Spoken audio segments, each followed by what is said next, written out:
ನಮಸ್ಕಾರ ಕರ್ನಾಟಕ. ಏನ್ ಗುರು, news channel ಅವರ ಹಾವಳಿ ಹೆಚ್ಚಿನ ಬಡಿಯ ಬೆಂಕಿ ಬಿರುಗಡೆ ಆಗ್ಬಿಟ್ಟಿದೆ. ಯಾರೋ ನಮ್ಮ ಕರ್ನಾಟಕ ರಾಜ್ಯಕ್ಕೆ ಏನೋ ಕೀರ್ತಿ ಪತಾಕೆ ಆರಿಸಿ ಏನೋ ದೊಡ್ಡದಾಗಿ ಏನೋ ತಗೊಂಡ್ಬರ್ತಾ ಇರೋ ರೇಂಜಲ್ಲಿ ತೋರಿಸ್ತಾವ್ರೆ ಗುರು. ಯಾರು ಗೊತ್ತಲ್ಲ ನಾನು ಯಾರ ಬಗ್ಗೆ ಮಾತಾಡ್ತಾ ಇದ್ದೀನಿ ಅಂತ. ಪೆನ್ ಡ್ರೈವ್ ಕೇಸ್ ಗುರು, ಪ್ರಜ್ವಲಣ್ಣ. ಏನ್ ಗುರು, ಅವನು ಅಲ್ಲಿ ಫ್ಲೈಟ್ ಹತ್ತದ, ಈ ಜಾಗದಲ್ಲಿ ಕೂತ್ಕೊಂಡ, ವೈಟ್ ಶರ್ಟ್ ಹಾಕೋನೆ, ಚಡ್ಡಿ ಹಾಕೋನೆ, ಅದಾಕೋನೆ ಇದಾಕೋನೆ. ಏನ್ ಗುರು ರೋದ್ನೆ. ಅದ್ರಲ್ಲಂತೂ ಒಂದು ಚಾನಲ್ ಅಂತೂ ಫ್ಲೈಟಲ್ಲೇ ಕೂತ್ಕೊಂಡು ಅವನ್ನ ಕರ್ಕೊಂಬರ್ತಾ ಇರೋ ರೇಂಜಲ್ಲಿ ಒಂದು ವಿಡಿಯೋ ಹಾಕಿದ್ದಾರೆ ಗುರು. ಹಾ, ಪಬ್ಲಿಕ್ ಅಣ್ಣ, ಸೂಪರ್ ಅಣ್ಣ. ಏನು ಗುರು ನಿಮ್ಮ ಅವಳಿ ದೇವ್ರೆ ನಮ್ಮಪ್ಪ.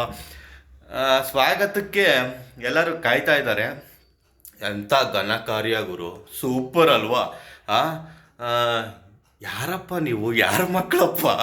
ಬೆಂಕಿ ಬಿಡುಗರು. ಒಟ್ಟಿನಲ್ಲಿ ಪ್ರಜ್ವಲ್ ರೇವಣ್ಣ ಈ ವಿಡಿಯೋಗಳೇನಾದ್ರು ನೋಡಿಬಿಟ್ರೆ ನಮ್ಮ ತಾಯಣೆಗೆ ವಾಪಸ್ ಹೋಗ್ಬಿಡ್ತಾನೆ ಗುರು. ಆ ರೇಂಜಲ್ಲಿ ರೋದನೆ ಇಡ್ತಾವ್ರೆ ನ್ಯೂಸ್ ಚಾನಲ್ ಅವರು. ಮತ್ತು ಏನಪ್ಪ ಅಂದರೆ, ಇಷ್ಟೊಂದೆಲ್ಲ ಬಿಲ್ಡಪ್ ಬೇಕಾ ಗುರು? ಹೋಗಿ 1 ತಿಂಗಳಾಯಿತು, ಏನು ಕಿತ್ಕೊಳ್ಳೋಕ್ಕೆ ಆಗಲಿಲ್ಲ. ಅವರೇ ಬತಾವ್ರೆ. ಇದು ನಮ್ಮ ಕಾನೂನು. ಏನು ಮಾಡೋಕ್ಕಾಗಲ್ಲ ಗುರು. ದುಡ್ಡಿರೋರಿಗೆ ಅನ್ಯಾಯ, ದುಡ್ಡು ಇಲ್ದಿರೋರಿಗೆ ಅನ್ಯಾಯ. 100% ದೊಡ್ಡ ಮನೆ ಮಕ್ಕಳಾಗಿ ಹುಟ್ಟಬೇಕು ಗುರು. ಏನು ಮಾಡಿದ್ರು ಯಾವುದು ತಪ್ಪೇ ಅನಿಸಲ್ಲ. ಇವಾಗ ಆಲ್ಮೋಸ್ಟ್ ಕೇಸೆಲ್ಲ ಟುಸ್ ಪಟಾಕಿ ಆಗ್ಬಿಟ್ಟಿರುತ್ತೆ ನನ್ನ ಪ್ರಕಾರ.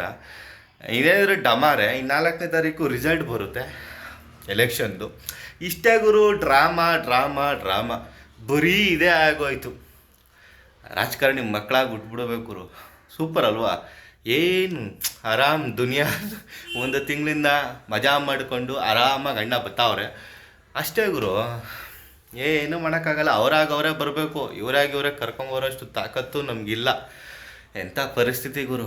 ಮತ್ತು ಇದ್ರ ಬಗ್ಗೆ ಈ ನ್ಯೂಸ್ ಚಾನಲ್ಗಳು ಏನಿದೆ ಅವ್ರಗಳ ಬಗ್ಗೆ ನಿಮ್ಮ ಅಭಿಪ್ರಾಯ ಏನಾದರೂ ಇದ್ದರೆ ಕಮೆಂಟ್ ಬಾಕ್ಸಲ್ಲಿ ಕೊಟ್ರಪ್ಪ. ಹಾಗೆ ನನ್ನ ಚಾನಲ್ನ ಯಾರು ಸಬ್ಸ್ಕ್ರೈಬ್ ಮಾಡ್ಕೊಂಡಿರೋ ಸಬ್ಸ್ಕ್ರೈಬು ಮಾಡಿಕೊಳ್ರಿ, ಶೇರು ಮಾಡಿರಿ ಈ ವಿಡಿಯೋನ. ನಮಸ್ಕಾರ.